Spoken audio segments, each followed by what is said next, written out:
Sveiki visi, su jumis Žiburio žinios, bei aš vedėjas Lukas ir naujoji vedėja Gabrielė. Sveiki. Gabrielė, kągi pristatysi žiburiečiams, kas vyko šią savaitę? Šią savaitę Žiburio gimnazijos aikštyne vyko sporto diena ir siužetas apie tai.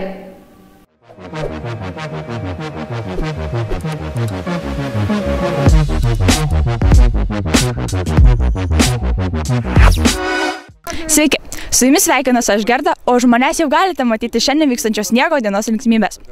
Taigi nieko nelaukime, išsiaiškinkime, kas ta sniego diena ir ką Kauno kultūros mokytojai paruošė jai paminėti.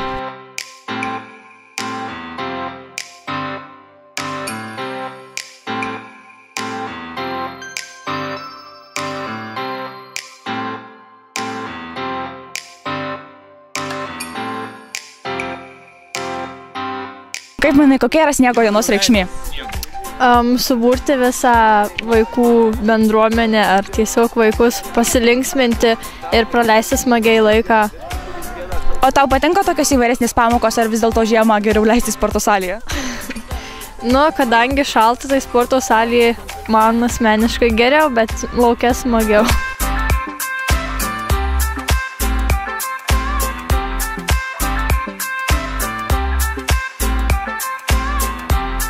Girdėjau, vakar su savo klase atidarėte sniego dieną, tai kaip jums sekėsi ir kur lankėtės? Mes lankėmės Liepkalnyje su klase ir slidinėjome. Ar patiko? Taip, žinoma, labai smagu.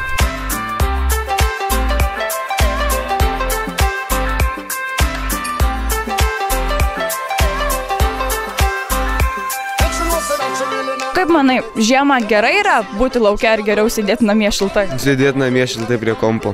O tu daug laiko praleidi žiemą lauke? Ne. O patinka tau tokios įvairesnės pamokos? Jo. Kaip manai, kokia yra sniego dienos reikšmė? Kitaip įdomiau praleisti laiką ar paminėti žiemą. Ar tau patiko šita įvairesnė pamoka, ne taip kaip visos kitos? Taip, nes išsiskiria iš kitų įdomiau daug. O nesušalai? Ne. Kaip manai, kokia yra sniego dienos reikšmė?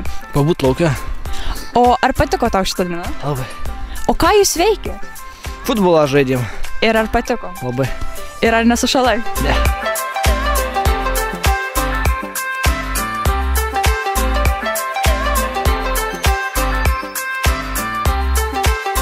Sniego diena praėjo puikiai. Daugiau laiko praleiskite lauke ir mėgaukite sniego, kol jo dar yra.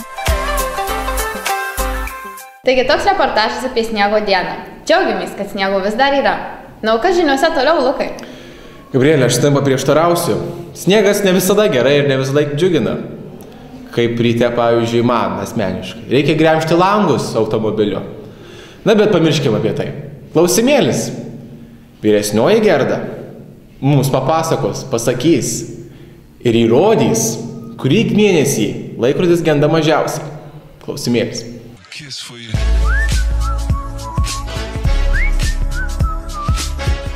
Kurį mėnesį laikrodis genda mažiausiai?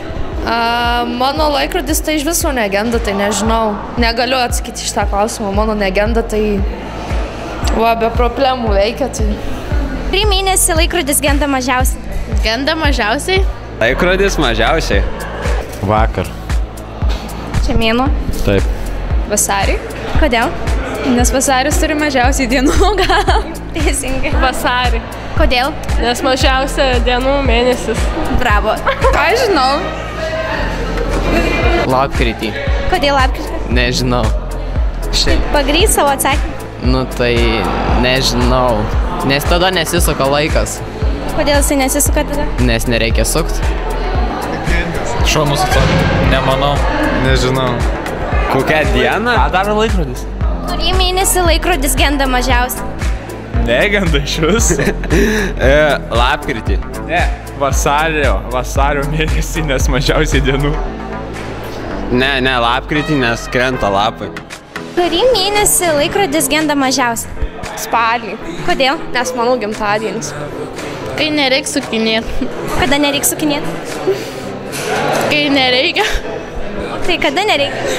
Tai nežinau. Kai nesukinėjai tiesiog. Sausį. Kodėl? Vasarį. Nes sausis. Nes po sausio vasaris, o po to kovas. Kodėl sausį? Nes taip kaip būna. Parodysiu. Čia va laikrodis, ne? O va čia sausis. Čia vasaris. Ir sausis yra arčiau laikrodžio negu vasaris. Lapkričio mėnesį. Kodėl? Nes praeitą mėnesį buvo lapkričio mėnesį. Vakar.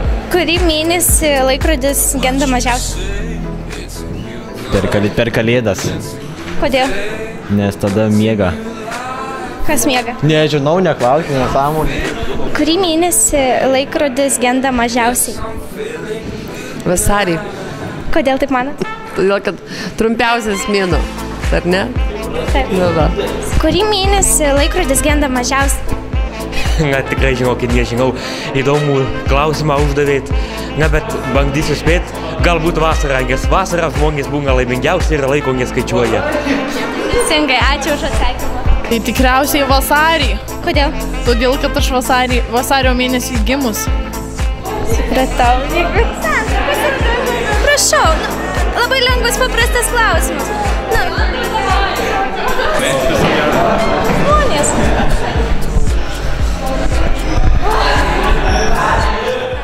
Dėkojame Gerdai. Na, Gabrielė, aš tau turiu pripažinti labai svarbų dalyką. Kiekvienam gimnazistui jo spintelė yra neatsiejama dalis. Jis ten deda savo knygas, sąsiuvinius, paltus, striukes, švarkus. Nu, pas mane ten yra betvarkė. Kaip pas tave? Jinai švari, tvarkinga? Taip, mano spintelė tvarkinga. Gal pažiūrėkime reportažą, kaip susitvarkyti spintelę? Žiburio pagalba.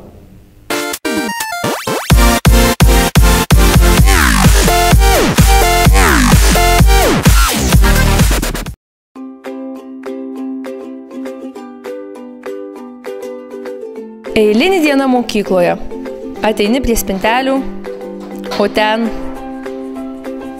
eilinė netvarka. Ei, Žiburieti, neliūdėk. Mes žinom, kaip netvarką paversti tvarka. Pirmas žingsnis. Išmetam nereikalingus daiktus. Antras žingsnis. Ištuštinę spintelę, sudėdame knygas tvarkingai.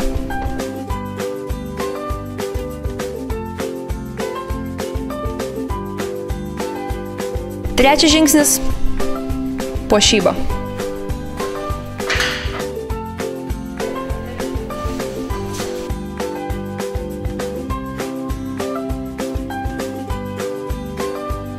Tvarkinga spintelė, geresnė dienelė.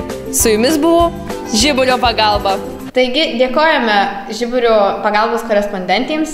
Tai dabar, Lukai, mokėsi susitvarkyti spintelę? Manau, kad taip, tik reiks daug motyvacijos, nes ten didžiulė betvarkė. O dabar komercinis pasiūlymas.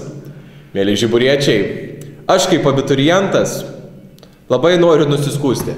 Šitas skambutis ir jo melodija man neišeina iš galvos ir tai mane labai trikdo, ypač prieš bandomuosius egzaminus. Todėl aš labai prašau gimnazijos direktorės pavaduotojų ir visų atsakingų už tai bent jau pakeisti melodiją. Su jumis buvo Žiburio žinios.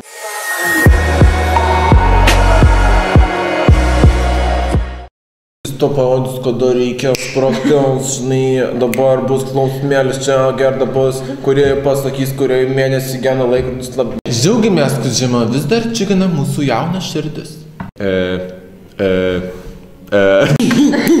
Expel peritronus! Expel stratus! Čia reiškia start. Strat. Čia poteris.